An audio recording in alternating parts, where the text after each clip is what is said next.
Chosen one. Listen, heaven has paused your scroll to whisper into your soul. This is not an ordinary moment. This is not an ordinary message.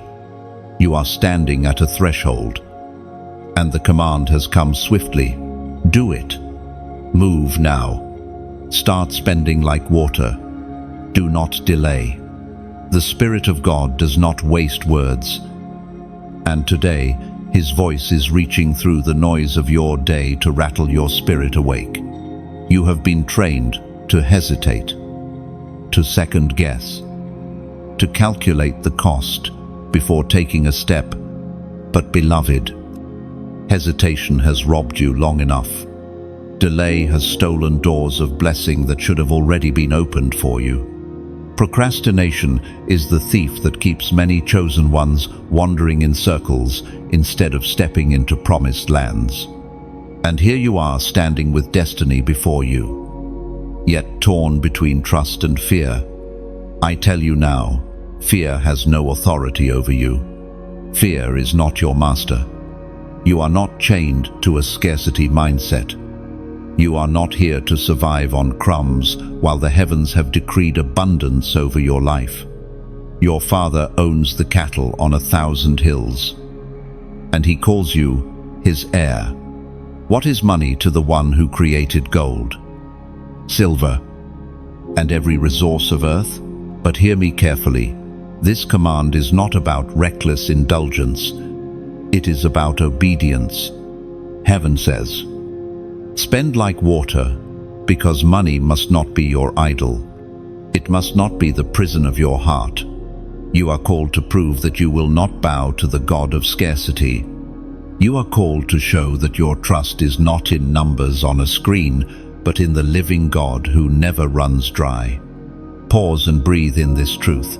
When you release, more is poured back into you. When you clutch, you stop the flow. Have you not noticed how water stagnates when trapped in a jar, but remains pure and powerful when moving in a river?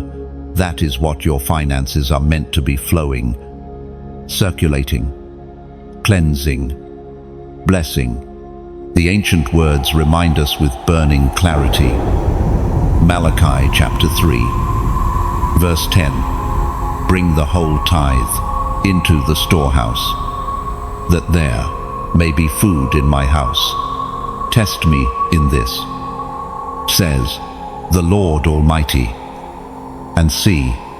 Yes, you are hearing this at the exact moment you needed it. You've been weighing whether to hold back or release. You've been counting and recounting, nervous of tomorrow. But tomorrow belongs to the Lord, and today He commands, move, act, spend, release. Let it flow. This is your wake-up call. This is divine intervention. You are not here by accident, scrolling mindlessly. Heaven orchestrated this collision because the next step of your destiny requires bold obedience. If you wait too long, hesitation will strangle your faith. But if you obey, suddenly doors will swing wide. Suddenly, provision will chase you down. Suddenly, what you thought was lost will be multiplied. Chosen one. Stop doubting yourself. Stop rehearsing the what-ifs. Stop imagining worst-case scenarios. Look at how far you've come. How many nights you've survived.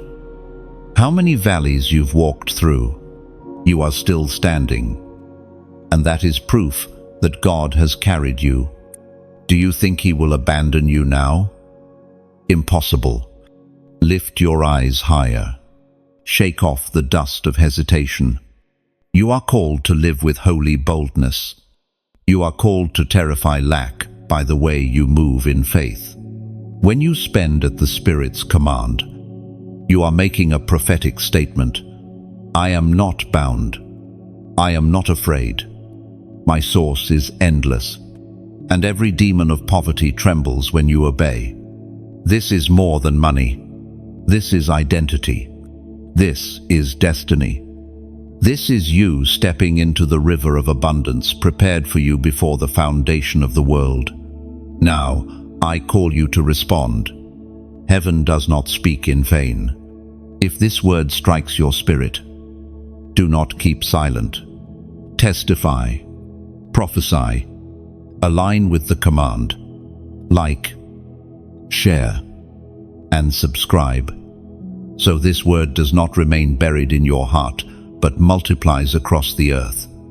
And as an act of prophetic faith, declare in the comments the number 777, the mark of divine completion and heavenly overflow.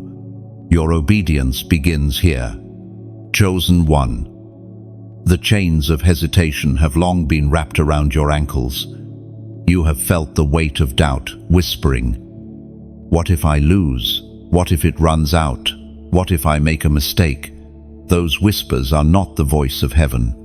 They are the echoes of bondage, meant to keep you small, hidden, and paralyzed.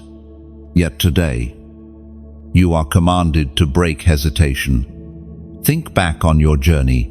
How many opportunities slipped away because you lingered too long in fear? How many doors closed because you waited for the perfect conditions instead of stepping when God told you to move? Delay has a price, and you have already paid more than enough. The enemy knows he cannot take what God has written for you.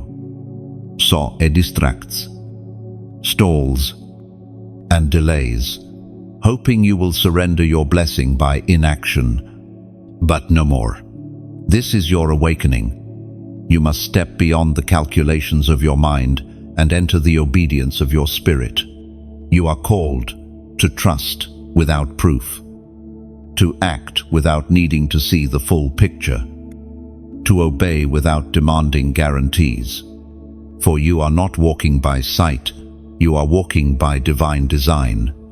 Your breakthrough is not on the other side of more planning, more analysis, or more waiting. It is on the other side of trust. Trust is the bridge you have been too afraid to cross. But heaven is declaring, cross it now. Do not let the trembling in your flesh dictate the movement of your spirit. The Spirit spoke through the prophet Jeremiah, chapter 17. Verse 7, "But blessed is the one who trusts in the Lord, whose confidence is in him." Do you hear it? Chosen one. The blessing is not promised to the one who calculates, or the one who hesitates, or the one who hides. The blessing falls upon the one who trusts. Trust is not passive, it is active. Trust looks like movement. Trust looks like obedience when logic cannot explain it. Trust looks like stepping into deep waters with no life raft because you know heaven will hold you. You have been conditioned to think that caution equals wisdom, but in the kingdom, obedience is wisdom. The mind of man will always create reasons to delay. Yet when God speaks, delay becomes disobedience. You must train yourself to discern the difference between fear disguised as waiting on confirmation and true patience guided by the Spirit. For many chosen ones stay stuck in endless cycles of waiting for another sign. When the command has already been given, this is the test of your heart. Will you move when it makes no sense?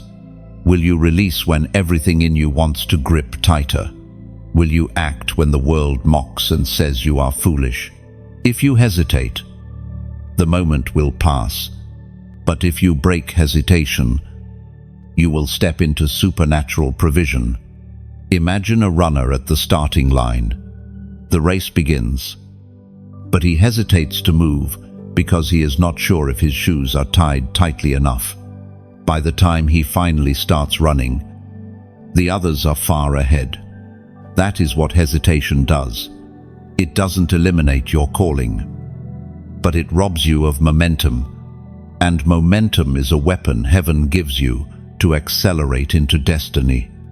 So hear this clearly. The enemy is not after your money, he is after your trust. If he can make you hesitate, he can keep you bound.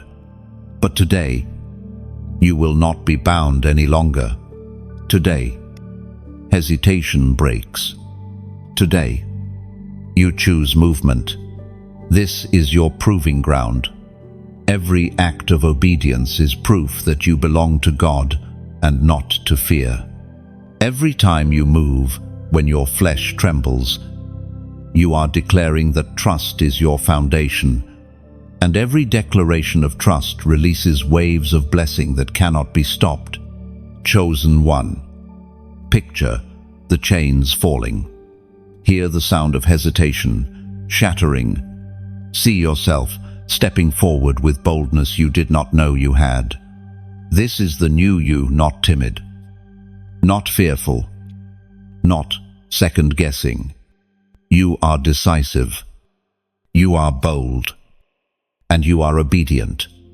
Do not look back at the wasted seasons of hesitation. They are gone. Do not grieve what slipped away. For God is able to restore and multiply in ways that defy logic. What matters now is that you rise, obey, and refuse to let hesitation steal another day. Break hesitation now, and watch how heaven responds. Chosen one. The river is moving. Can you feel it? A current stronger than your doubts, wider than your fears, deeper than the limits you once accepted. This is the river of provision, the flow that never runs dry, the stream that heaven has prepared for you. You have been told that money is scarce, that it must be clutched, that only the clever and ruthless prosper. But you are not like the rest. You are marked by divine overflow. Think of how rivers work. They do not beg for permission to move. They carve paths where none existed. They cut through mountains. They water fields. They carry life wherever they flow. That is what the blessing of God is like over your life. Once it is released, nothing can stop it. Rocks may resist, but the water only pushes harder, breaking them down over time. And just as no man can tell the river to stop flowing, no force of darkness can dam the supply heaven has appointed for you. You need to shift your perspective. Wealth is not something you are chasing. Wealth is already chasing you. Resources are not locked away in the hands of others. They are waiting for your obedience to unlock them. Every step you take in faith removes the stones that have blocked your river. But here lies the mystery. Rivers are only useful when they move. If water sits stagnant, it becomes polluted, filled with rot and disease. That is why you are commanded to spend like water, not hoard, not bury, not fearfully hide away, but to let it flow, to release it, to keep the circulation alive. When you clutch, you suffocate the blessing. When you release, you expand the channel. We are reminded through the writings of David in the Psalms, chapter 36, verse 8, "They feast on the abundance of your house. You give them drink from your river of delights." Chosen one. Hear this clearly. Your river is not man-made. It is not dependent on your salary, your business, or the economy. It comes from the abundance of His house. If heaven is the source, how could you ever run dry? Yet the enemy has tried to convince you otherwise. He has whispered that you are barely surviving, that you must ration, that one wrong step will ruin you. But scarcity is a lie, a cage built to keep chosen ones from walking in their calling. When you believe in lack, you become timid. But when you see the river, you become bold. Do not mistake boldness for recklessness. You are not called to throw money into the wind. You are called to release it with prophetic purpose, to let it water lives, plant seeds, and testify that you belong to a God of abundance. Every coin you release in obedience declares war on the spirit of poverty. Every act of generosity proclaims, I am not a slave, I am free. And now, I call you to a simple but prophetic act. Write these words in the comments, I flow. Just 2 words, yet carrying eternal weight. Why? Because when you declare it, you are aligning your spirit with the river. You are rejecting stagnation, rejecting fear, rejecting scarcity. You are testifying that you will not dam up the blessing, you will let it move through you. I flow is more than a phrase. It is a covenant between your heart and heaven. It is a reminder every time you see it written that you are a river, not a réservoir. It is a public declaration that you will not hoard but circulate, that you will not fear but trust. And heaven responds to declarations birthed in faith. Look back for a moment. Can you see the times when you thought you would run out, but somehow provision appeared? Can you remember the nights when the numbers didn't add up, but the bills were still paid? The doors still opened. The help still came. That was the river at work, quietly flowing beneath your feet. If it carried you then, why doubt it now? Chosen one. This is not theory. This is reality. The river is moving right now. You may not see it with natural eyes, but you can feel it in your spirit.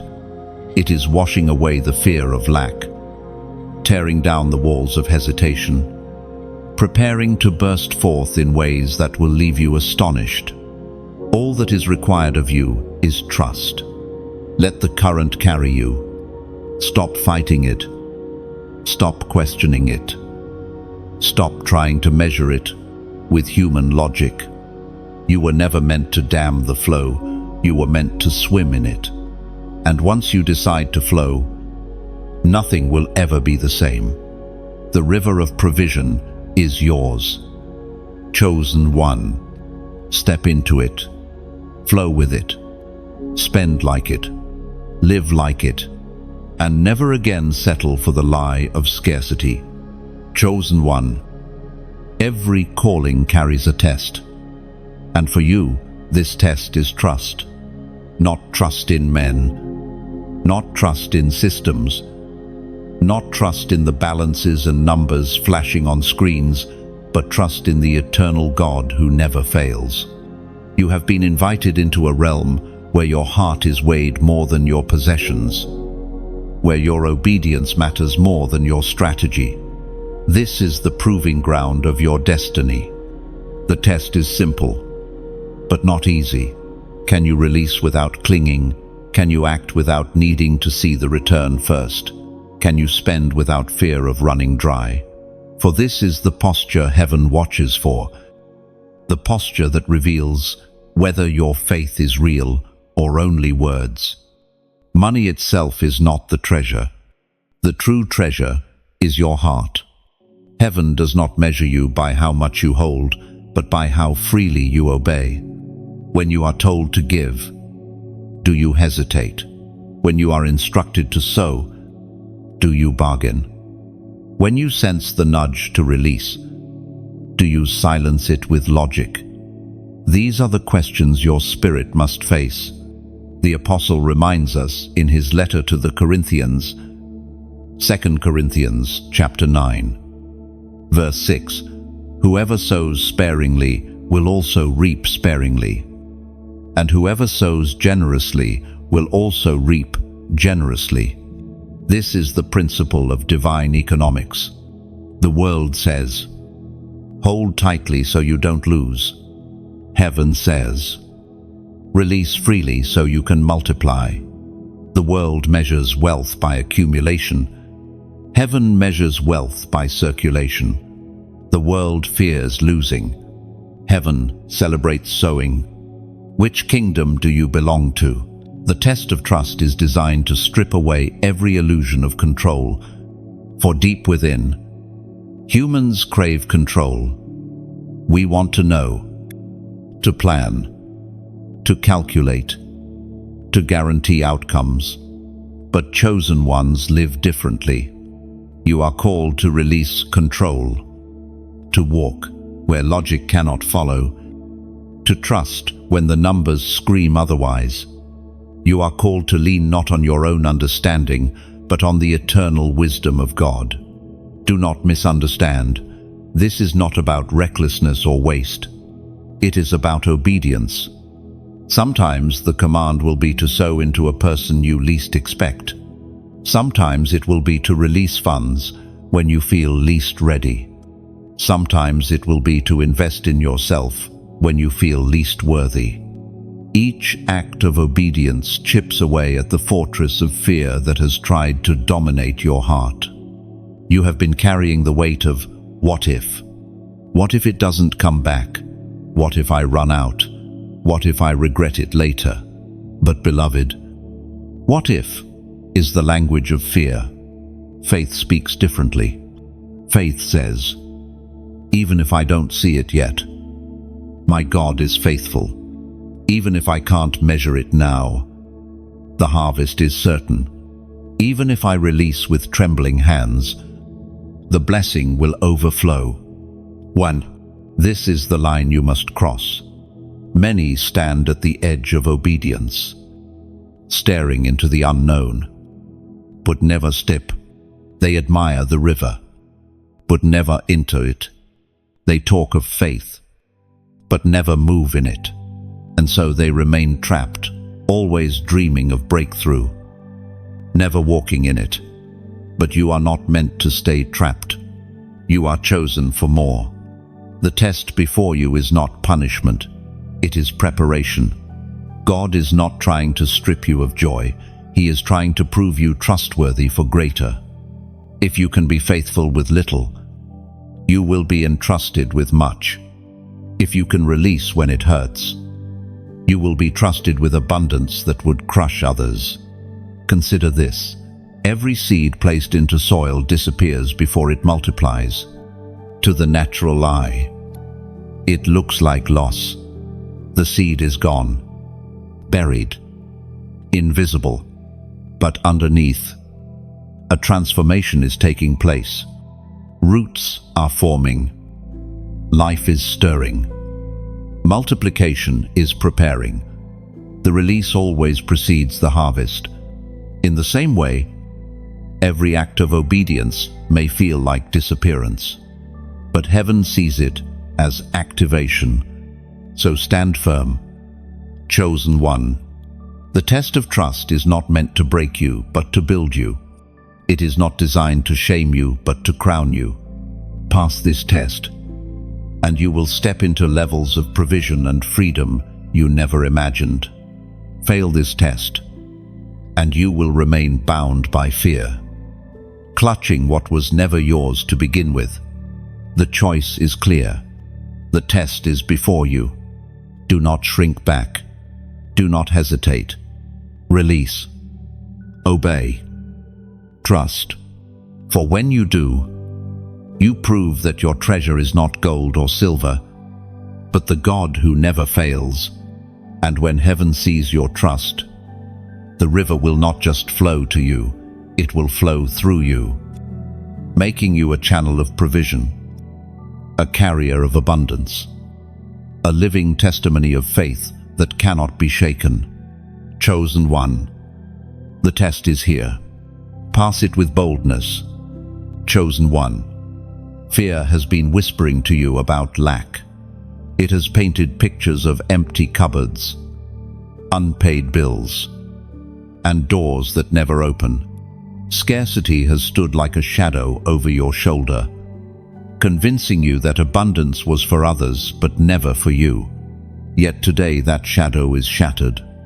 The voice of heaven declares, you were not created for crumbs, you were chosen for overflow. Scarcity is an illusion. a mirage in the desert. Have you ever looked at a puddle of water on the road after rain, only to see it vanish the closer you walk? That is how the spirit of lack deceives.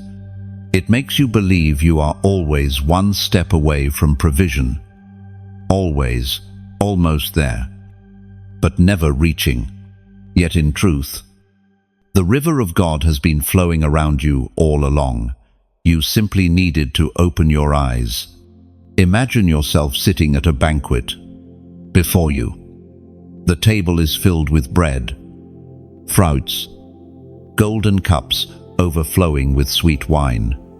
Yet instead of eating, you crawl under the table, scraping crumbs from the floor as if you were unworthy to sit. That is what fear of lack has done to you. It convinced you to live beneath your calling when your Father had already prepared a feast. But now the veil is lifted. You will no longer bow to the lie of scarcity.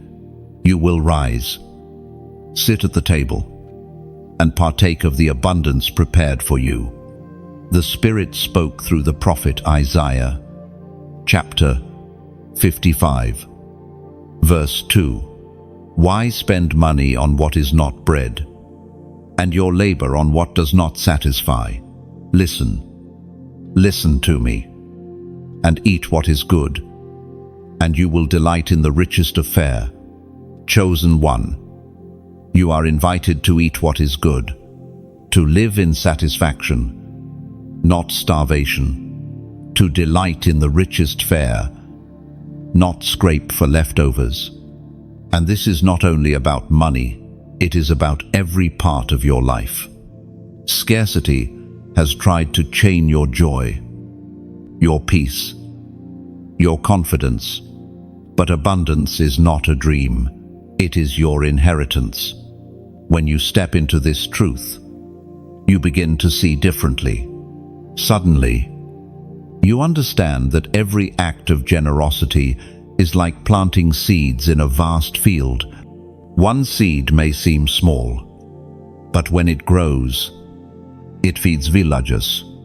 Likewise, what you release today multiplies tomorrow. Your obedience becomes bread for the hungry, light for the weary, and a testimony that touches lives you may never meet. And beloved, this is why we must walk together. These words reach you now, not by chance, but because someone before you sowed. They gave, they shared, they invested so that this message could flow like water into your spirit. And now, if this word nourishes you, do not let the chain break. Keep the river flowing. Share this message so it waters someone else. Like it so the seed is pushed further.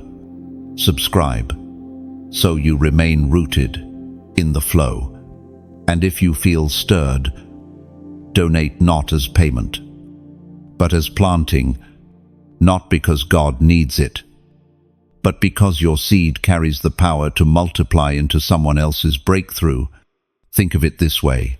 A lantern glows in a dark valley. One flame is enough to light the path for those nearby. But when oil is poured in, the flame burns brighter and longer, guiding travelers who come later. Your support, your seed, your generosity is that oil. Without it, the flame still shines, but it risks dimming. With it, the fire grows into a beacon, visible for miles. You are not being asked to carry a burden. You are being invited to pour into a river that already flows back into your life.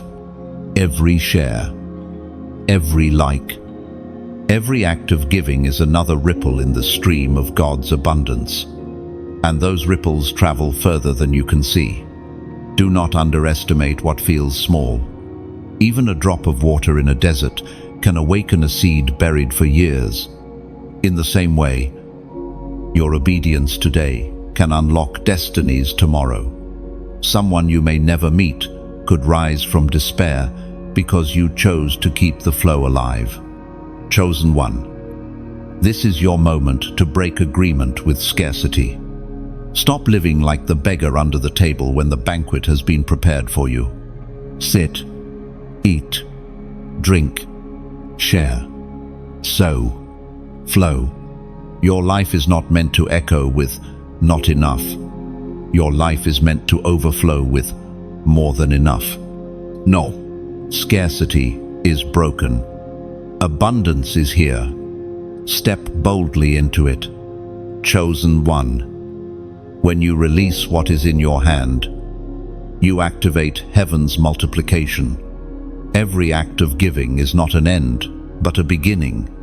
It is not subtraction, it is ignition. You have been taught to count what leaves, but heaven teaches you to expect what returns. The world sees giving as loss, the kingdom sees it as planting. And planting is always followed by harvest. Picture a farmer holding a handful of seeds. To the untrained eye, those seeds look small, weak, insignificant, but the farmer knows they are pregnant with forests, with fields, with entire harvests yet unseen. To keep them in his pocket is to waste their purpose. To release them into the ground is to unlock their destiny. So it is with your finances, your generosity, your obedience. You are a planter, and heaven is the rain. But here is the truth. Not every release feels easy. Sometimes God asks you to sow when the soil looks dry.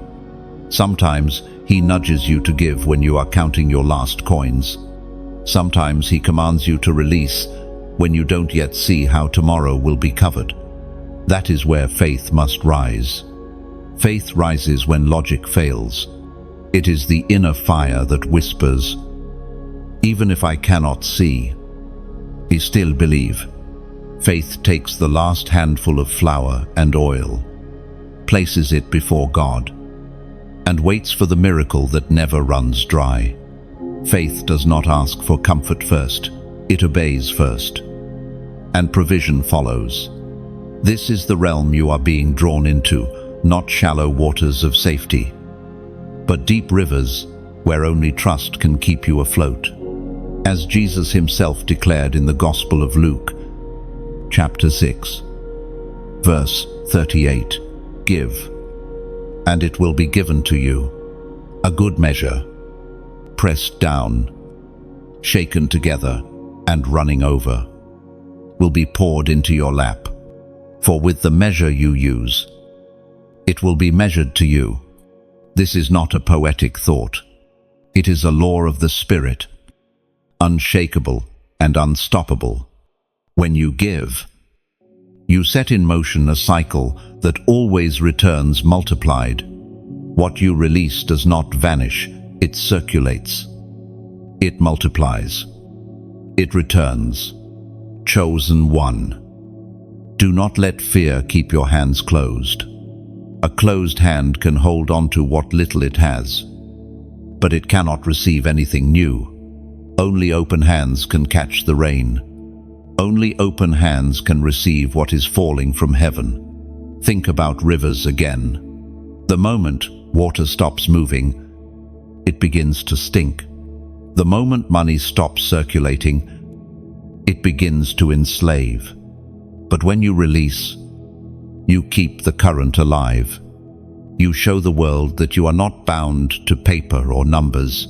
You are aligned with eternal flow. And now, I invite you to a prophetic act. Write this number in the comments.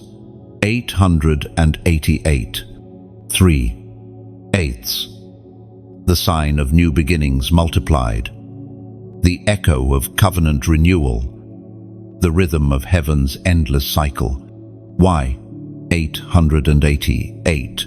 Because it is not chance, it is alignment. When you type it, you are declaring, "I enter the cycle of giving and receiving. I release, and I receive. I plant, and I harvest. I flow, and I overflow." Do not see this as a ritual. See it as a testimony.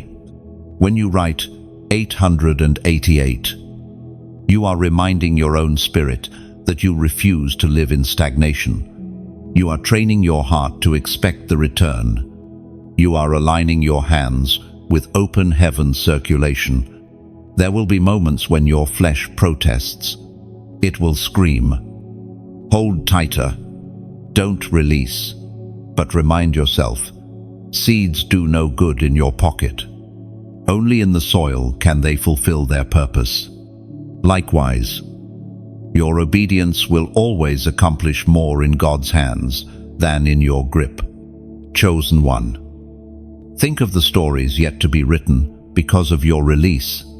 Imagine the soul who finds comfort, the weary who finds strength, the child who finds hope, all because you sowed. Your obedience today may become someone's testimony tomorrow. And in God's economy, nothing is wasted. Not one seed, not one act, not one gift. Do not measure your future by what you currently see. You are a planter, and planters look beyond the soil to the harvest. Trust that heaven's rain is faithful, that multiplication is already underway, that your river will not run dry. This is not coincidence, it is divine timing. You are reading this because you are being called into a deeper flow of generosity, not fear-driven, not pressured, but spirit-led. And as you respond, you will see doors open, provision multiply, and testimonies rise. Chosen one, open your hands, plant your seed, flow in faith. And remember the prophetic number that seals this truth, 888. Write it, declare it, believe it, for you are stepping into the cycle of endless return. Chosen one. Those who laughed at you, those who dismissed you, those who counted you out soon, their laughter will turn into silence, and their silence into awe. They watched you struggle. They mocked your obedience. They whispered that your faith was foolish, but they did not understand that you were planted, not buried. They saw darkness around you and thought it was the end. But heaven knew it was only the soil preparing your roots. The eyes of your enemies have been fixed on you, not out of concern, but out of curiosity. They wanted to see if you would break. They wanted to witness your downfall. But what they will see instead is the overflow of God's hand upon your life. You are the living proof that obedience births abundance, that trust brings transformation, and soon, the very mouths that mocked you will have no choice but to testify of the goodness of God displayed in you. This is not about revenge. Heaven does not elevate you to crush your enemies. He elevates you to reveal Himself. Your story becomes a mirror, showing the difference between those who walk by fear and those who walk by faith. Your rise is not for ego, but for evidence.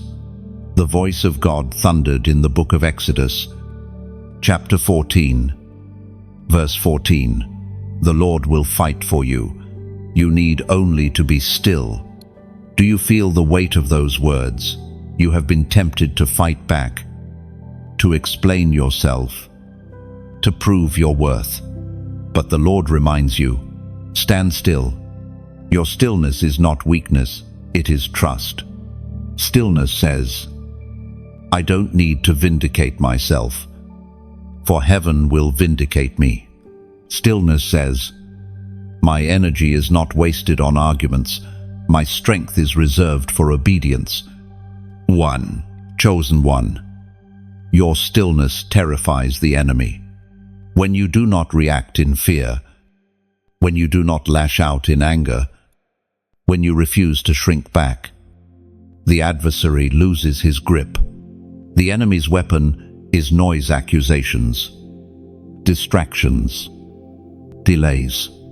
But when you remain still, rooted in faith, you silence every voice that rises against you.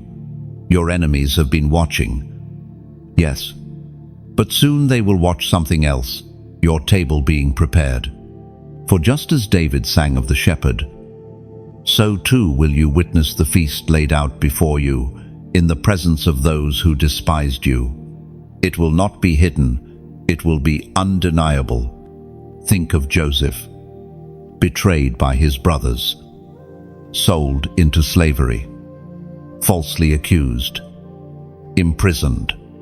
His enemies thought they had buried him, yet in time, God elevated him to sit at Pharaoh's right hand, stewarding abundance for an entire nation. And when famine came, who had to bow before Joseph?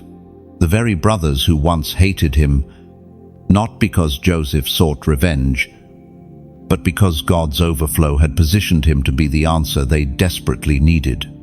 So too will it be with you. Those who thought you would never rise will come seeking help, guidance, even provision. And you will not repay evil with evil. You will stand as a vessel of mercy, a carrier of abundance, a testimony of how obedience transforms ashes into crowns. Chosen one, let your heart be free from bitterness. Do not waste your energy rehearsing old wounds. Do not build your future on the foundation of pain. The presence of enemies is not your downfall. It is your backdrop. They are the audience heaven allows. So the glory displayed through your life will be undeniable. There will be a day when those same eyes that doubted you will marvel at what God has done in you, not because you sought their validation, but because God delights in confounding the proud. He lifts the humble, He crowns the faithful, and He ensures that no act of obedience goes unrewarded. Hold your head high. Chosen one, you do not rise in arrogance, but in confidence. Confidence that you are backed by heaven's armies, that your river will not run dry, that your trust has not been in vain. Walk boldly, knowing that the eyes of your enemies will one day shift from mockery to amazement. And when that day comes, you will smile, not out of pride, but out of gratitude. Gratitude that you passed the test. Gratitude that you did not let their laughter break you. Gratitude that God's faithfulness proved greater than man's doubt. This is your story, unfolding. This is your destiny, manifesting. And though eyes are upon you now, soon they will no longer see a struggler, but a vessel overflowing with divine abundance. Chosen one, prepare your heart. Your vindication is near. Chosen one, you were never meant to survive on crumbs. You were not created to scrape by, to live from hand to mouth, or to beg at doors that never open. The life of barely enough is not your inheritance. Heaven calls you out of the shadow of scarcity into the light of abundance. You are called to feast, to overflow, to walk as one who carries the fullness of God's provision. Too long have you settled for little while, longing for much. Too long have you convinced yourself that scarcity was humility, that lack was holiness, that survival was all you deserved. But humility is not living beneath what God has promised. True humility is to receive what He gives and to steward it with reverence. Refusing the banquet set before you is not humility, it is unbelief. You are moving into a season where the crumbs no longer satisfy. The scraps once tolerated will no longer fill you. For your spirit has tasted the promise of feasting. When a child eats crumbs under the table, it is pitiful. But when that same child takes their rightful seat at the banquet, it is glorious. That is the picture of your destiny. As was spoken in the sacred texts of old, Deuteronomy chapter 8, verse 10. When you have eaten and are satisfied, praise the Lord your God for the good land he has given you. Satisfaction is not sin, it is a sign. To eat and be satisfied, to rejoice in the good land, to live in overflow. This is what your Father intended. Scarcity was never your design. Yes, there will be seasons of testing, but they are not your permanent address. The wilderness may teach you, but it is not your home. Your destination is a land flowing with milk and honey. Understand this: crumbs keep you alive, but feasting makes you thrive. Crumbs keep you breathing, but feasting makes you shining. Crumbs remind you of survival, but feasting testifies of abundance. And God has not chosen you to merely survive. He has chosen you to carry testimony. The enemy has worked hard to normalize lack in your mind. He has tried to make you think that living small is safe, that never asking for more is holy, that being content with barely enough is noble. But the truth is, fear hides under the disguise of contentment. Many call it wisdom, when in reality, it is bondage. You have been afraid to desire more because you feared disappointment. You have been afraid to dream of abundance because you feared ridicule. Yet God whispers to you now, do not fear abundance, it is your inheritance. Picture a royal child sitting at the palace table. The plates are filled, the cups overflow. The servants stand ready, but the child pushes it all away, saying, I should not eat, I should not drink, I should stay hungry to prove I am humble. Would that please the king? No. The king delights when his child eats, when his child enjoys, when his child celebrates the goodness of his house. So too does your heavenly Father delight when you feast on what he provides. Chosen one, this is your season of feasting. The days of crumbs are behind you. You are being invited to lift your head, straighten your back, and sit at the table with boldness, not in arrogance, but in rightful identity. You are not a beggar. You are not an outsider. You are not an orphan. You are chosen, and chosen ones sit at the table. Let your spirit shift now. Say goodbye to survival thinking. Refuse to settle for just enough. You were not saved to scrape by. You were redeemed to testify of the abundance of your God. Every area of your life is about to reflect the feast prepared for you, your joy, your peace, your finances, your calling. Each one will rise from crumbs to fullness. Do not fear the transition. When abundance comes, it may feel overwhelming at first, like standing before a table too heavy with food. But trust this, you were built for it. You were crafted to carry it. You are not stepping into overflow as a stranger. You are stepping into it as your birthright. Chosen one, never again bow to crumbs. Never again mistake scarcity for safety. Never again apologize for the feast prepared for you. Rise, eat, and be satisfied, for the Lord has prepared good land for you, and in it you will flourish. Chosen one, your hands were never designed to clutch and wither. They were created to channel the flow of heaven. Just as rivers do not hoard water but carry it across valleys and nations, so your life is meant to carry resources, blessings, and provision wherever they are needed. You are not a stagnant pool, you are a living stream. Money in your hands is not just money.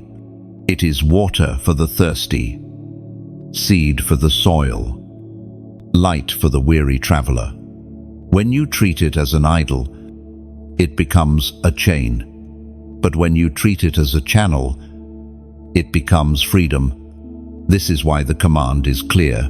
Spend like water. Let it flow through your hands.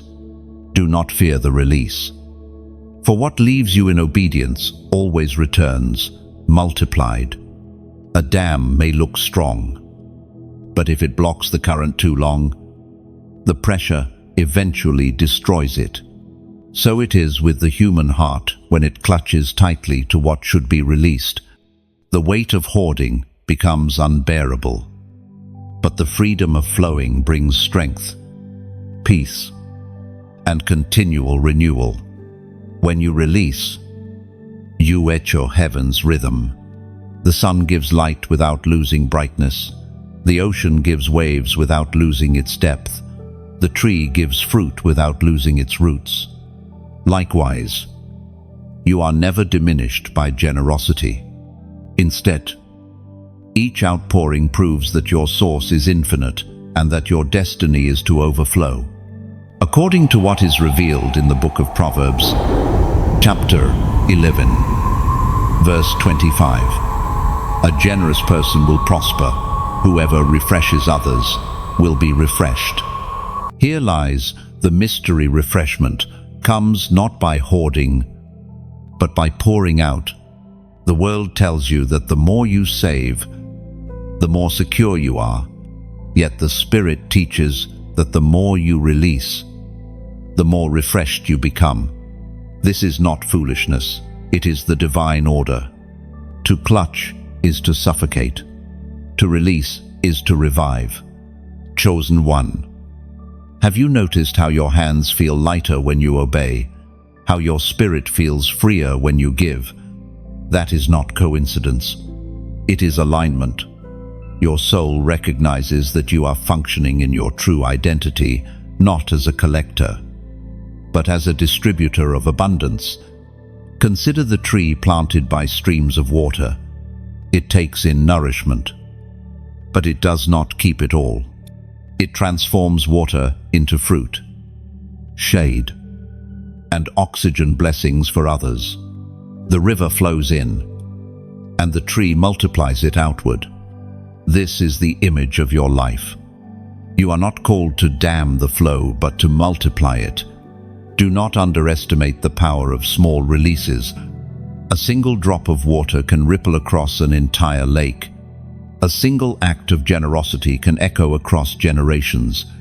The gift you release today may become the spark that ignites a revival tomorrow. Never despise the size of your seed, for in the kingdom, the smallest mustard seed becomes the greatest tree. But hear me carefully if your hands remain closed. You cut off your own refreshment. The river cannot pour into a vessel that refuses to pour out. This is why many feel spiritually dry, even when surrounded by provision, because they tried to keep what was meant to flow. Do not let this be your story. Keep your hands open. Keep the current alive. Keep the flow moving.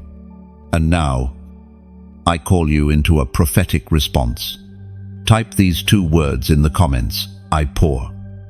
And it is short, but it carries weight. Why I pour? Because it declares that you are not a dam, but a river. It affirms that you will not keep back in fear, but release in faith. It seals in your spirit the truth that every outpouring brings a return of refreshment. When you write, I pour, you are not just posting words. You are prophesying into your future. You are aligning your identity with your calling. You are saying to yourself, to heaven, and to every watching spirit, I will not hoard. I will not fear. I will not stagnate. I am a channel of abundance. And I pour. Chosen one. Let this truth sink deep. The world does not need more hoarders, it needs rivers. Families are thirsting for hope. Communities are parched for provision. Generations are waiting for someone to release what has been withheld. You are that someone. Your obedience today could refresh multitudes tomorrow. And remember, when you pour, you are never left empty. A pitcher that pours is always refilled. The act of pouring proves the presence of a source greater than itself. So too with you. Every time you release, you testify that your source is endless, that your river will never run dry. This is your calling. This is your destiny. Your hands are not cages but channels.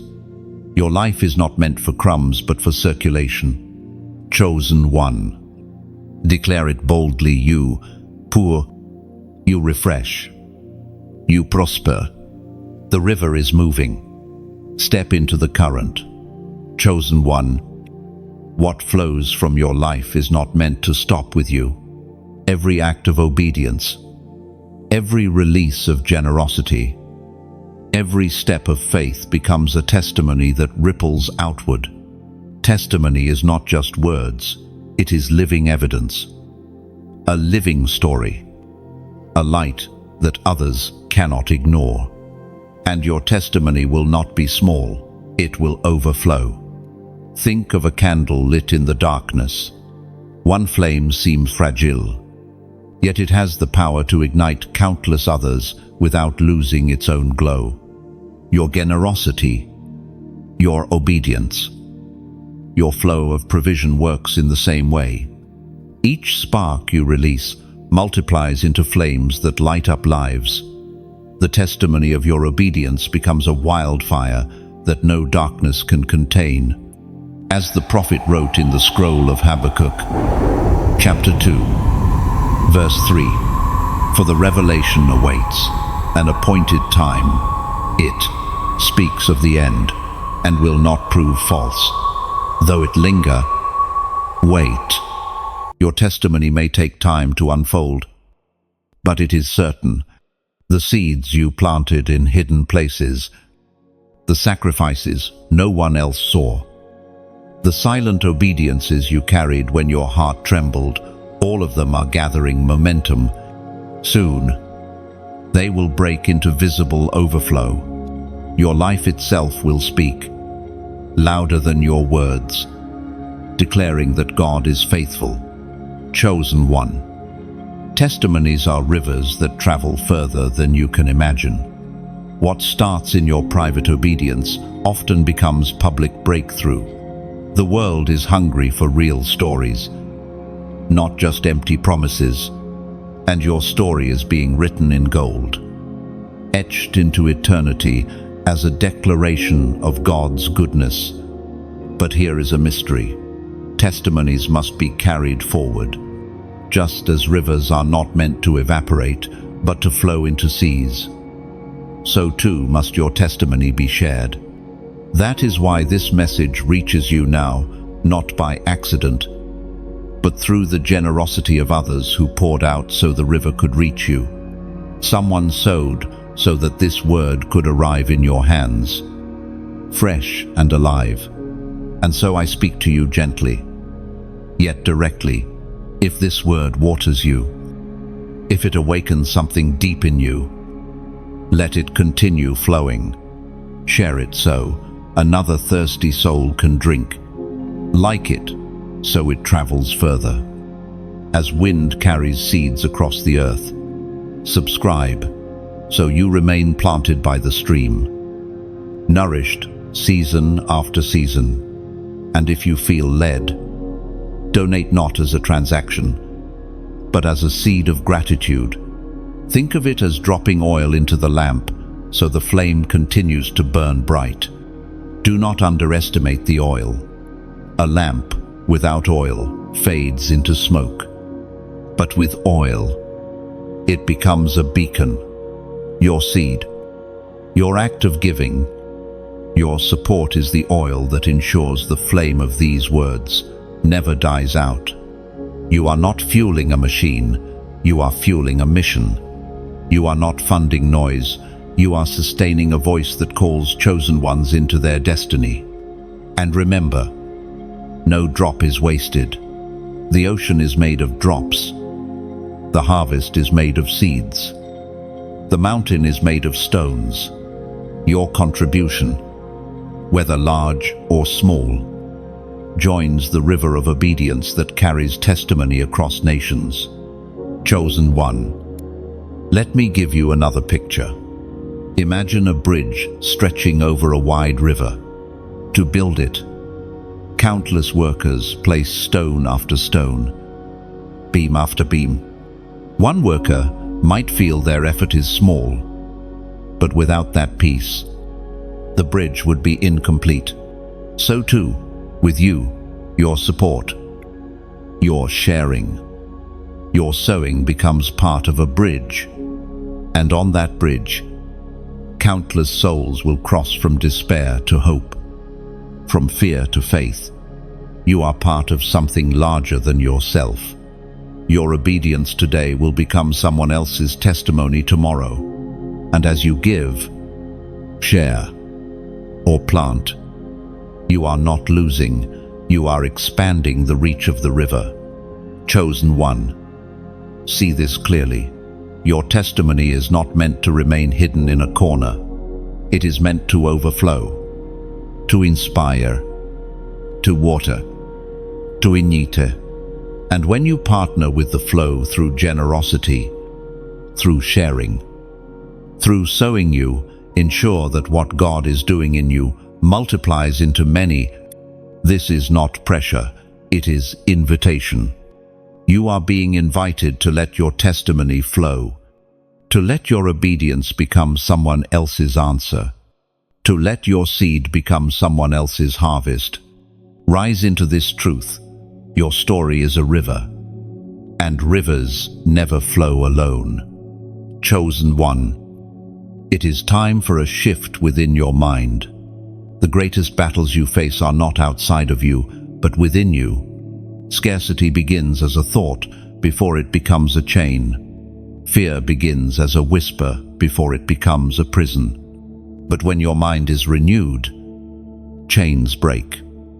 Prison collapse. And you rise into your true authority.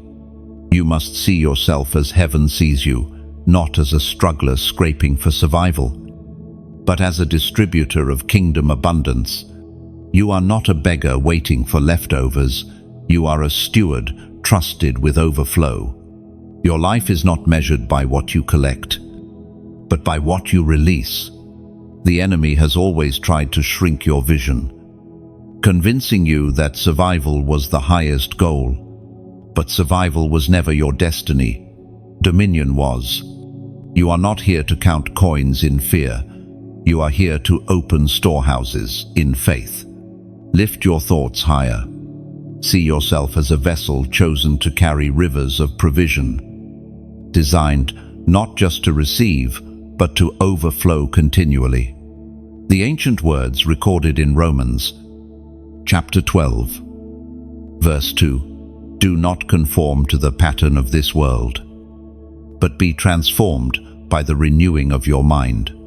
Then you will be able to test and approve what God's will is, His good, pleasing, and perfect will." This is the axis of change, renewal of mind. If you continue to think like the world, you will continue to live like the world. But when your thoughts align with heaven, your actions shift, your speech changes, and your path accelerates. The world says, "Hold back." Heaven says, "Release freely." The world says, "Protect yourself first." Heaven says, "Seek first the kingdom." The world says, "Money is power." Heaven says, "Obedience is power." I am chosen one. Your mind has been trained to see money as scarce. Generations before you may have walked in lack, and those patterns tried to pass down to you. They told you to always save for fear of running out, to never dream too big, to settle for survival. But you were chosen to break that cycle. You were not born to repeat old patterns, you were born to rewrite them. Think of an eagle raised among chickens. The eagle grows up pecking at crumbs, unaware that it was built to soar. Only when it lifts its head to the sky does it realize its true nature. You are that eagle, chosen one. Scarcity tried to clip your wings, but your mind is being renewed to see the heights you were born to reach. Do not fear this transformation. It may feel strange at first to think differently, to believe in abundance, to act in faith. But transformation always feels uncomfortable before it feels natural. Like a caterpillar wrapped in a cocoon, you are in the process of becoming. The struggle is real, but so is the destiny. You must begin to speak differently. No longer say, "I don't have enough." Declare instead, "I am a channel of abundance." No longer say, "I always fall short." Declare instead, "I am equipped and supplied." Your words are not empty, they are seeds. What you speak, you plant. And what you plant, you will harvest. Chosen one. Renewing your mind is not a one-time act. It is a daily discipline. Each morning, you choose alignment. Each moment of fear, you choose faith. Each opportunity to hoard, you choose generosity. Slowly but surely, the old patterns fade, and new patterns take root. Imagine your mind as a garden. If weeds of fear and scarcity are left unchecked, they choke out the good seed. But when you uproot the weeds and plant seeds of truth, the garden flourishes, watered by obedience, nourished by trust. Your thoughts begin to bloom into actions of abundance. This is the transformation unfolding in you right now.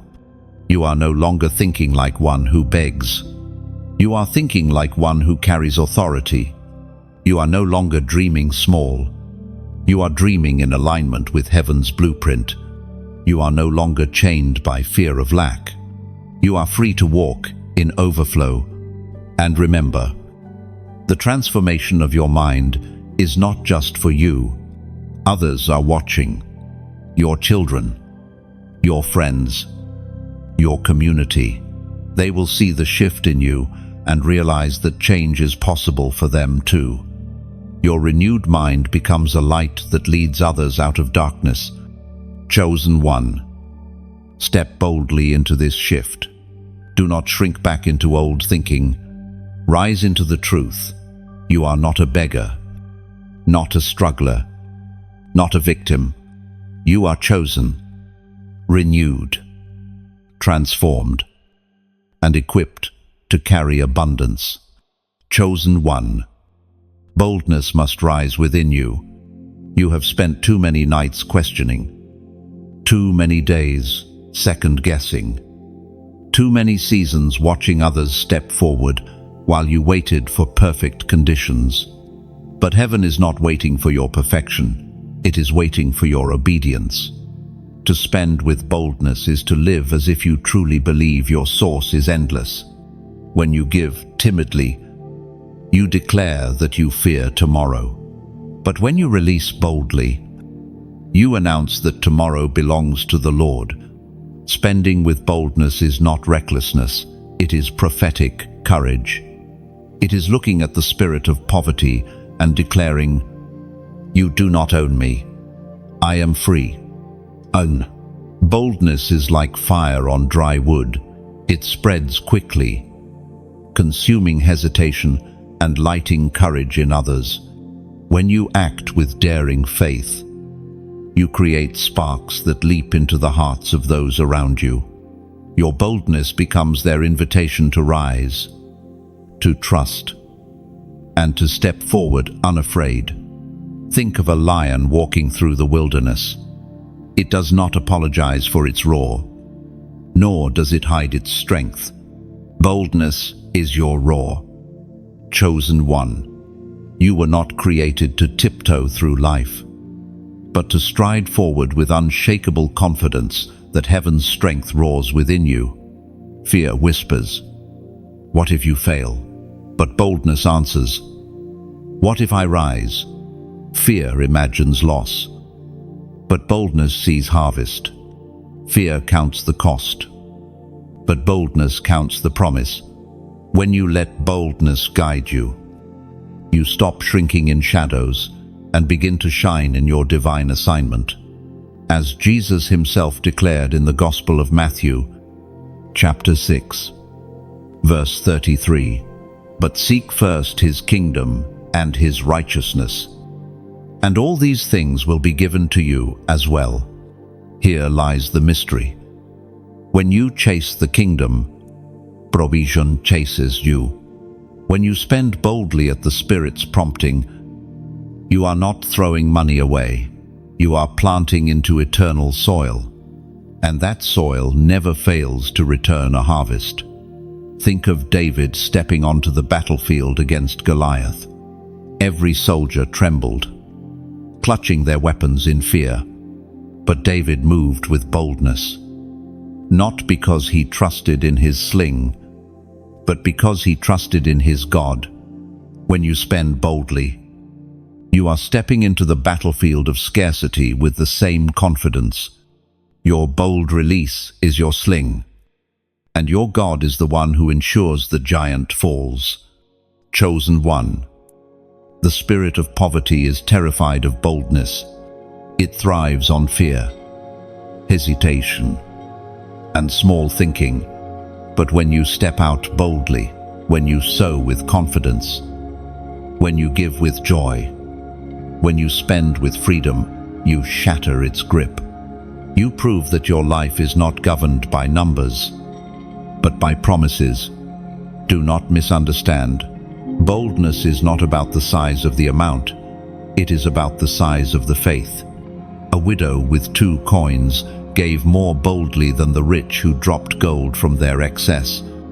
Her small release shook heaven because it carried the weight of her trust. Likewise, your boldness is measured not by how much you give, but by how freely you trust.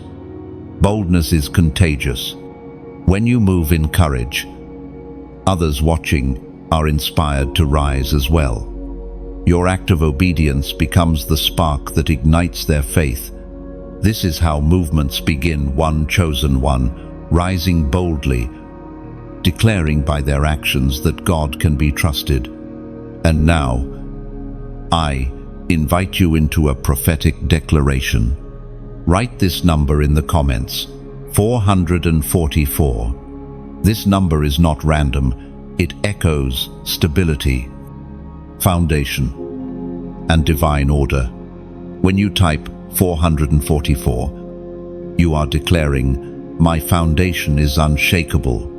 My trust is built on rock, not sand. I will not fear. I will not waver. I will not bow to scarcity. I spend boldly because my God supplies endlessly." Let 444 be your seal of boldness. Every time you see it, remember that you are called to live by faith, not by fear. Remember that your foundation is secure, that your steps are ordered, that your source is eternal. Boldness shifts atmospheres. It silences doubt, confuses the enemy, and glorifies God.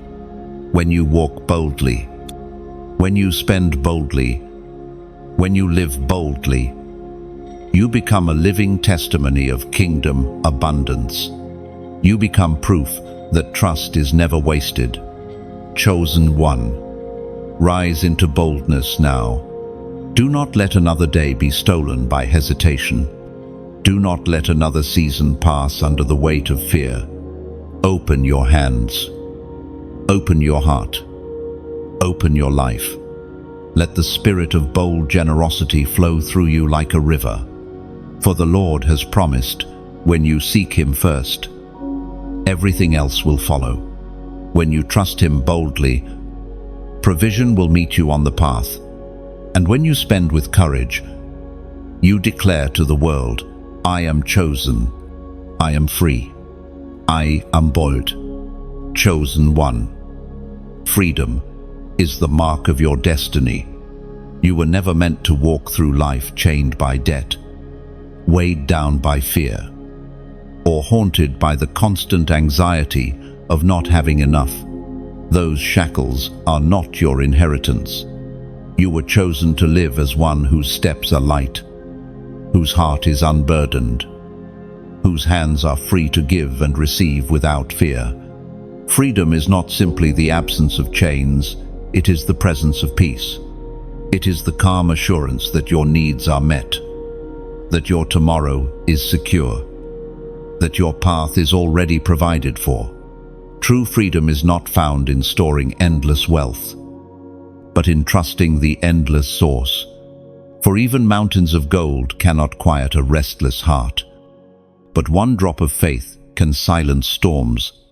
The Word of God declares in the book of Galatians, chapter 5, verse 1, "It is for freedom that Christ has set us free. Stand firm, then, and do not let yourselves be burdened again by a yoke of slavery." Hear this. Chosen one, you have been set free. Yet the temptation is always to return to chains. Fear whispers, clutch tighter. Debt whispers, you'll never escape. Scarcity whispers, you will run out. But you must silence those voices, for they are not your master. You are free. To live in freedom is to live as if you truly believe those chains are broken. It is to make decisions not out of fear of lack, but out of trust in abundance. It is to spend without anxiety, to give without hesitation, to rest without worry. For freedom does not tremble when it releases, it rejoices. Picture a bird in a cage. The door swings open, yet the bird stays perched, afraid to leave the only space it has known. Though freedom is offered, the cage feels safer. So too, do many chosen ones stay perched in scarcity, unwilling to step into the skies of abundance. But you, chosen one, are called to spread your wings. You are not a prisoner, you are a flyer. The open sky is yours. Freedom also means no longer being bound to debt. Debt is a cruel master, whispering reminders of what you owe, chaining your future before it even begins. But your destiny is not to live under the shadow of what you lack. Your destiny is to walk under the banner of what has been provided, step by step. Obedience breaks the chains of debt, act by act. Generosity dismantles the fear of never having enough. Chosen one. Living free requires courage. It is easy to return to chains because chains are familiar, but freedom demands trust. Freedom requires you to believe that even without the crutches of fear, you will still stand. And you will. For your foundation is not in money, it is in the God who provides. Think of Israel leaving Egypt. They were delivered from slavery, but their minds were still bound. They looked back, longing for the chains because freedom felt uncertain. Yet God was leading them to a land flowing with milk and honey. You, too, are walking out of Egypt. Do not look back to the chains you once knew. Fix your eyes on the promise before you. Freedom is also joy. It is the ability to laugh without counting costs, to celebrate without fear of tomorrow, to dance without heaviness in your spirit. Scarcity makes life gray, but freedom paints it in colors. Scarcity forces you to survive, but freedom invites you to live. Chosen one, your freedom is contagious. When others see you walking without chains, they realize they can too. Your joy becomes their invitation. Your peace becomes their hope. Your abundance becomes their inspiration. Do not underestimate the power of your testimony of freedom. Even more, freedom means you can be entrusted with greater responsibility. Only free hands can carry greater treasures. Only free hearts can steward greater missions. If you are bound, wealth would crush you. But if you are free, wealth will flow through you to transform lives. Do not confuse freedom with recklessness. Freedom is not careless, it is confident. It does not ignore responsibility, it embraces it with peace. It does not waste resources, it stewards them with joy. True freedom is balance, hands open, heart steady, spirit bold, chosen one. Step into this truth. You are free. Free from debt. Free from fear. Free from scarcity. The shackles have been broken. The cage has been opened. The door has been unlocked. It is time to walk, to run, to fly. Freedom is not a dream, it is your design. Freedom is not a promise for tomorrow, it is your portion today. So rise into it. Breathe it. Walk in it. Let your life be a testimony that chosen ones are never slaves to fear, but carriers of divine freedom. Chosen one. There are seasons when life feels unbearably slow, as though every promise is delayed, every prayer unanswered, every door still locked. You wait. You labor. You wonder if heaven has heard you. Yet when the hand of God moves, it does not move slowly, it moves suddenly. What once seemed distant is brought near. What once took years happens in moments. This is the mystery of acceleration. Acceleration is not man's doing, it is God's. It is when divine timing collides with obedience. When the waiting of years is gathered up and released in a single breakthrough. Acceleration is the reason why you must not despise the waiting season. For what feels like delay is often preparation. God builds roots deep before allowing branches to spread wide, so that when acceleration comes, you will not collapse under its weight. The Spirit spoke through the prophet Amos, chapter 9, verse 13. The days are coming, declares the Lord, when the reaper will be overtaken by the plowman and the planter by the one treading grapes. New wine will drip from the mountains and flow from all the hills. Do you see it? Chosen one, acceleration so swift that the harvest overtakes the planting. Blessings, chasing blessings until the cycle of sowing and reaping becomes a flood of abundance. This is not ordinary increase, it is divine speed. Think of a river frozen in winter. For months it seems lifeless, stiff, motionless. Then suddenly the ice cracks. The thaw begins, and the waters surge forward with unstoppable power.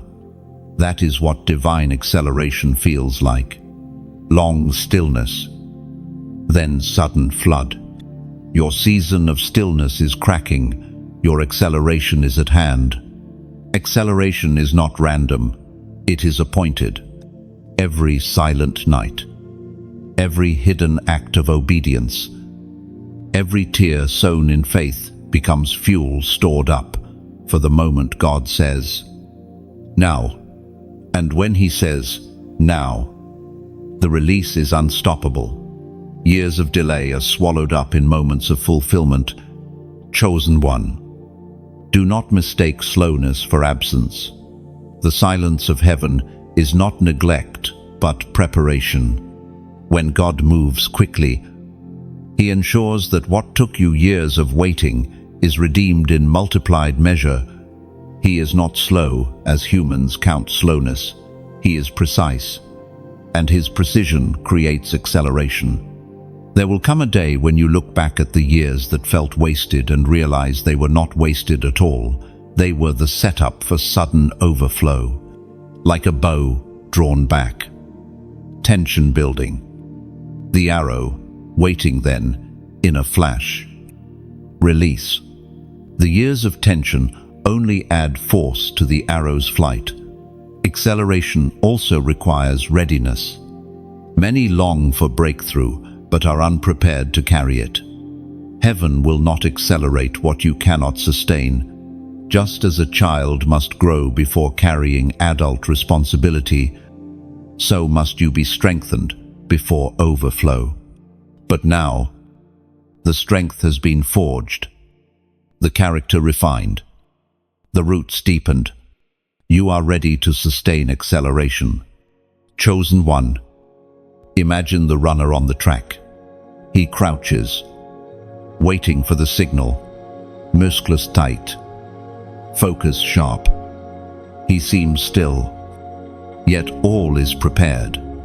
Then the signal comes, and he launches with speed that shocks the eye. That stillness was not wasted.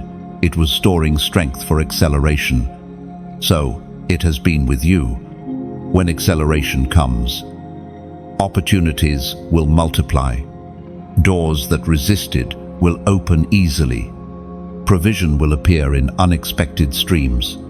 Connections will align like puzzle pieces falling into place. What felt impossible yesterday will feel natural tomorrow.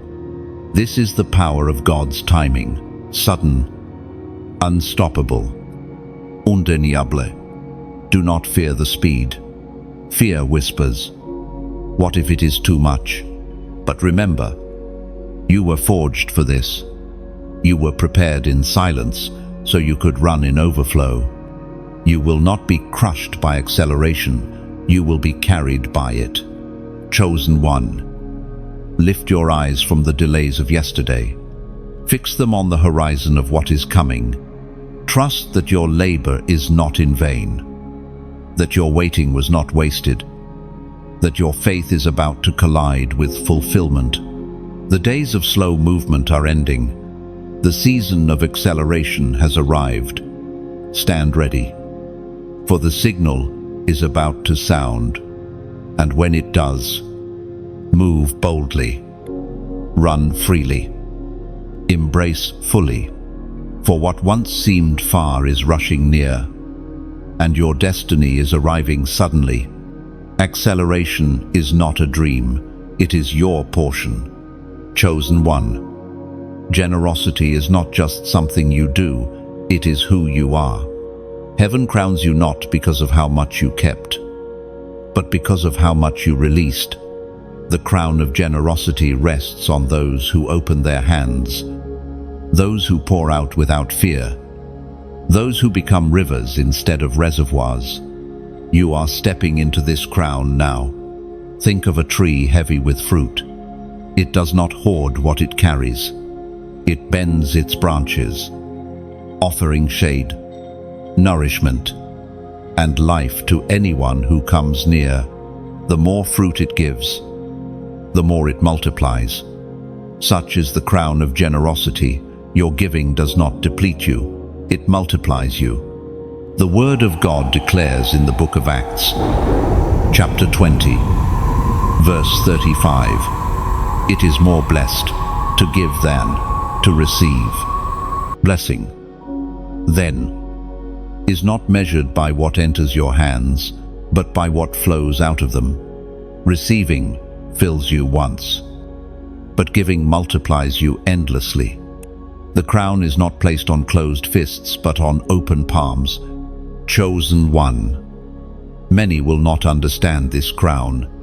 They will ask why you give so much, why you release so freely, why you do not cling to what you worked for.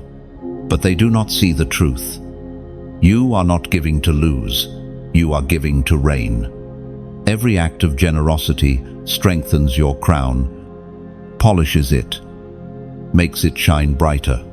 Your life itself becomes a crown. People look at you and see a light, a peace, a joy that cannot be explained by money alone. That is because your wealth is not measured in coins, but in the lives touched by your generosity.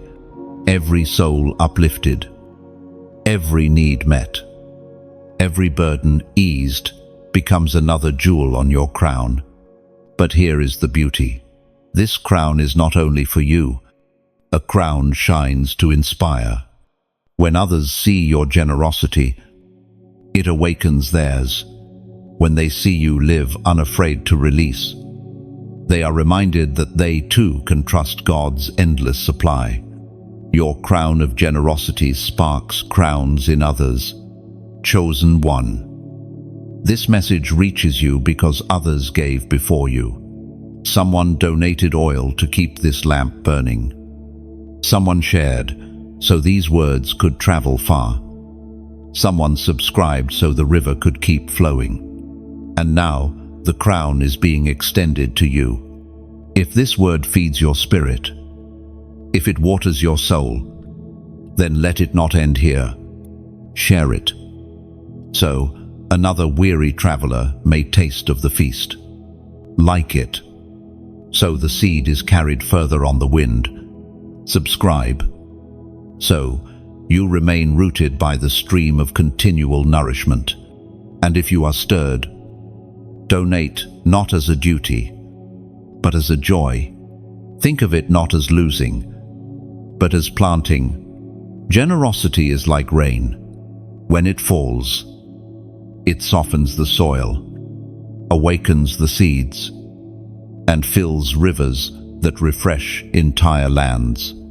Without rain, the ground cracks and the harvest dies. Your donation, your sharing, your support is that rain. It ensures that the ground remains fertile, that seeds sown in faith burst forth into harvests you may never personally see, but heaven does. Do not underestimate the power of what you release. A single coin in the hand of the widow became an eternal testimony. A small boy's lunch fed thousands when surrendered to Jesus. So too, your seed, no matter how small, becomes multiplied when placed into God's hands. Think of it another way. A lighthouse on the cliff must be fueled to shine. Without oil, its flame dims, and sailors lose their way. Your act of giving, your support, is the oil that keeps the lighthouse burning. With it, countless souls navigating storms find safety. Without it, the light risks fading. Your generosity ensures that the light shines on. And now, chosen one, I invite you not just to watch, but to participate. Do not let this word remain passive in your heart. Write your testimony in the comments. Declare how God has shifted your thinking. Or simply type, I choose my crown. 4. Simple words, but they carry weight. They say to heaven and to the world, I will wear the crown of generosity. I will not clutch. I will release.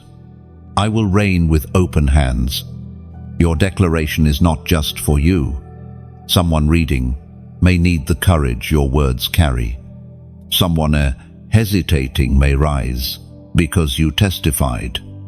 When you write it, you are adding your jewel to the crown, and the shine grows brighter. Chosen one. Generosity is not a task to complete.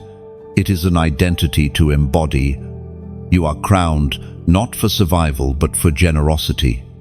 You are crowned because you trust, because you give, because you flow. Let your life shine with this truth. Share, give, declare, and watch how your crown of generosity radiates, drawing others to the same light. Chosen one. Wealth in your hands is not random. It is an assignment. Every coin, Every opportunity, every door that opens is connected to a larger purpose. You are not chosen to simply enjoy abundance. You are chosen to direct it, to channel it into works that outlast you, to fund missions that shift eternity. Wealth is never neutral. It always carries direction. And in your life, it is meant to carry heaven's direction.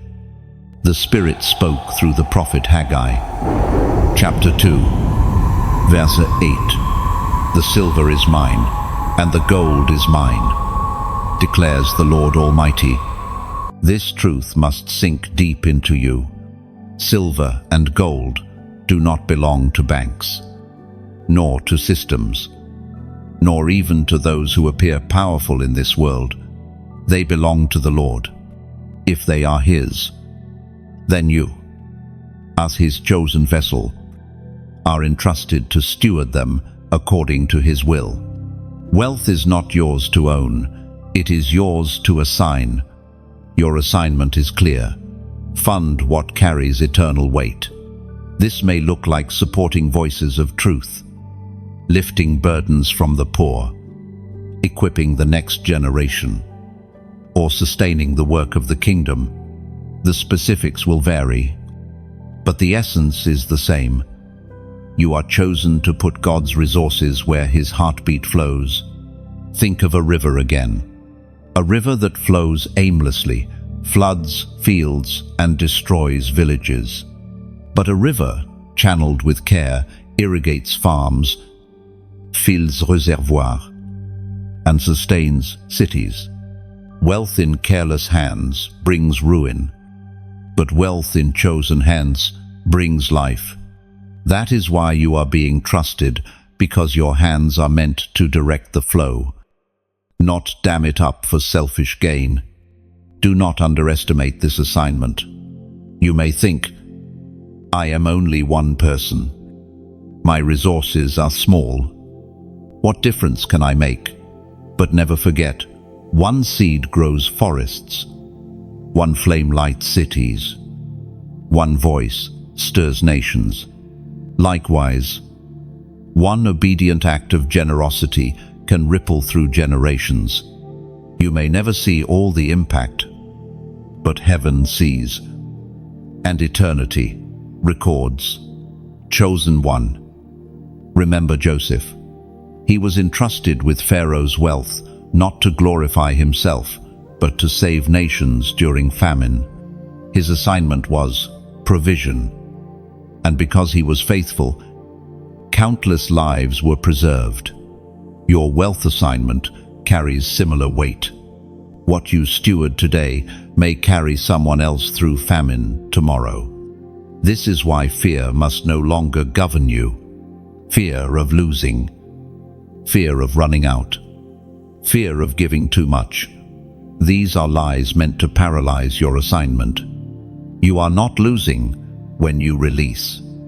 You are aligning with eternal purpose. When you put resources into God's hands, they never vanish. They multiply into testimonies. Your assignment also carries accountability. To whom much is given, much will be required. Heaven watches how you handle even the smallest flow. If you squander, if you hoard, if you waste on empty pursuits, you weaken your own testimony. But if you steward with wisdom, if you release with purpose, if you obey with joy, heaven expands your capacity. The faithful steward is always entrusted with more. Do not despise the size of your assignment. Some are called to channel rivers, others to direct streams. What matters is not the size, but the obedience. One widow's oil sustained a prophet. One boy's lunch fed thousands. One woman's perfume became a memorial wherever the gospel is preached. Your assignment is not measured by numbers, but by obedience. Chosen one. Take this seriously. Begin to ask yourself, where does God want this flow to go? Who is meant to be watered by what I release? What mission am I called to fuel? When you align your resources with these questions, you live not as one chasing wealth, but as one fulfilling purpose. And here lies the paradox. When you live for assignment, provision never stops. When you treat wealth as a mission, not a master, you step into endless supply. For God always funds what He authors. If He gave you the assignment, He will also provide the flow to fulfill it. Think of yourself as a bridge. Wealth flows across you, not to stay on you, but to connect resources to needs, provision to purpose, heaven's abundance to earth's hunger. Without the bridge, the two sides remain divided. With the bridge, countless lives are sustained. That is who you are, a bridge for kingdom wealth, chosen one. This is not a burden, it is a privilege. You are trusted with heaven's resources because you are trusted to direct them well. Wear this assignment with honor. Live in it with joy. Walk in it with reverence. For you are not just one who spends, you are one who sends. Your wealth is not random. It is a calling. Step boldly into your assignment, for it will outlast your lifetime and echo into eternity. Chosen one. Every journey leads to a moment of decision. Every word spoken to you, every vision planted in your spirit, every confirmation whispered along the way has been leading to this threshold. You stand now at the edge of obedience and overflow, where hesitation must fall away and courage must rise. This is your final call to courage. Courage is not the absence of fear, it is the refusal to bow to it. Fear may still whisper, but courage speaks louder. Fear may point to the storm, but courage keeps its eyes on the one who calms it. You, chosen one, are not called to live timidly. You are called to walk boldly into the assignment crafted for you before the foundation of the world. It was proclaimed in the second letter to Timothy, chapter 1, verse 7, "For God has not given us a spirit of fear, but of power and of love and of a sound mind." These words are not distant, they are your armor. You have been given power, not weakness. You have been filled with love, not bitterness. You have been equipped with a sound mind, not confusion. Everything you need for courage has already been planted within you. Courage is required because the path of obedience will not always make sense to the natural eye. It may feel risky. It may seem illogical. It may even invite criticism. Yet obedience is never wasted. Every bold step you take proves that you trust God's plan more than man's approval. Think of Joshua standing before the Jordan River. The waters raged, uncrossable to human eyes. Yet with courage, he stepped forward, and the river parted. Think of Esther entering the king's court uninvited, risking her life, yet saving her people through her boldness. Think of Peter stepping out of the boat, choosing to walk where logic said he would sink. In each case, courage unlocked miracles. So too will it be with you. The moment you choose courage, doors swing open. The moment you choose obedience, rivière part. The moment you choose trust, heaven moves. Chosen one. Your courage is not only for you, it is for others who will walk after you.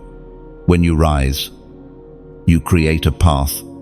When you step out, you show others they can too. Your courage becomes a lighthouse for those still lost in fear. Do not despise small steps.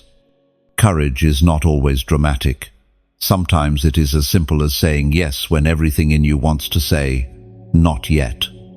Sometimes it is choosing to release when you want to cling. Sometimes it is continuing to believe when your eyes see no evidence. These small acts of courage accumulate until they shape a destiny. The enemy knows the power of your courage. That is why fear has fought you so relentlessly. Why delays tried to drain you. Why scarcity whispered for so long. The adversary hoped to keep you timid, hesitant, bound. But now you see through the deception. Fear is smoke, not stone. It cannot hold you unless you bow to it. Chosen one. Courage is your inheritance. Wear it like armor. Wield it like a sword. Carry it like a torch. Walk into your calling with unshakable confidence that the one who began this work in you will finish it. You do not walk alone. The armies of heaven march beside you. This is the moment to rise. This is the hour to decide. You are chosen not for delay, not for hesitation, not for fear, but for courage, overflow, and testimony. The journey does not end here. It accelerates here. From this point forward, your life will carry the fragrance of bold obedience and fearless generosity. Chosen one, take courage. The crown awaits. The feast is prepared. The assignment is ready. Step forward. This is your final call, and it is your forever invitation. Chosen one. You have walked through every word, every vision, every declaration written for you in this message. You have heard heaven's whisper and felt the call stirring in your spirit. This is not the end, it is a continuation. A doorway into the life of overflow you were destined to live. Your journey forward is marked by obedience and courage. You have been shown that hesitation is broken. Fear is silenced. Scarcity is shattered. What remains is your decision to live boldly, to spend like water, to channel resources into your divine assignment. You are crowned. You are free. You are chosen. And now, I speak to you heart to heart. If these words have nourished you, do not let them remain hidden within you. Share them, so the same light that found you can reach another weary soul. Like this message, so it carries further, like a seed caught on the wind. Subscribe, so you remain planted in this stream of continual nourishment. And if you feel led, donate not as a burden, but as a joyful seed. Think of it as oil for the lamp, ensuring that this flame continues to burn bright and guide others out of darkness. Your voice matters too. Testify in the comments. Write what stirred you most. Or declare boldly, I rise. These words will not just mark your own faith, they will encourage someone else standing at the same edge of decision. Chosen one. This is your moment. Step into it fully. Let your life be the testimony that crowns others with courage, generosity, and faith. The feast is before you. The crown rests upon you. The river flows within you. Walk in it now.